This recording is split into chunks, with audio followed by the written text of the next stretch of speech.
All right, I've got a question in Unit 2, Lesson 1, question number 17, and it's asking about what is meant by negative 350 joules. When we do energy, any of our formulas, so for example, work equals force times displacement distance, or if it's mass times gravity times height, any of these values, the distance and the height, are all relative. So for example, if we take a building, and this is our ground level,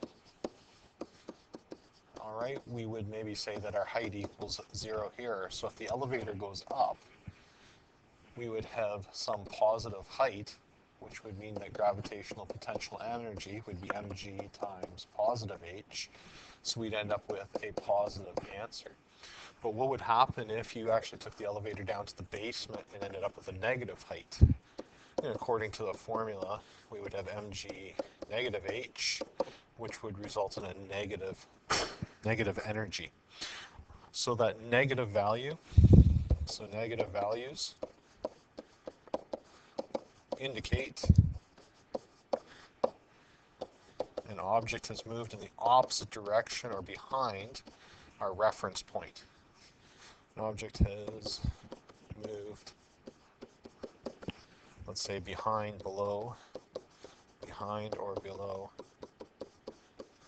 our reference point. All right, so it is possible. The whole point of this question is to remind you that it is possible to have negative energies because there'll be stored energy, or in this case, it's below our reference point. When we get into talking about springs, if we have a spring, for example, okay, this is its natural rest position, it has 0 joules of energy. Well, how would you handle a spring that's extended versus compressed? Both of them contain energy. One is from being stretched, one is being compressed.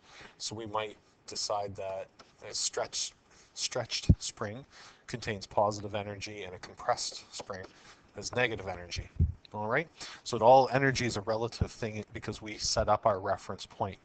And depending on which direction we move from the reference point is our resulting positive or negative energy in that case. All right, so that is the point of the question, just reminding you and making you think about the fact that, yeah, we can have negative energies. It's not wrong. It just means that the opposite direction has been, an object has been moved, or the height has been below what our reference point was. If you have any further questions, let me know, and I'll try to clarify.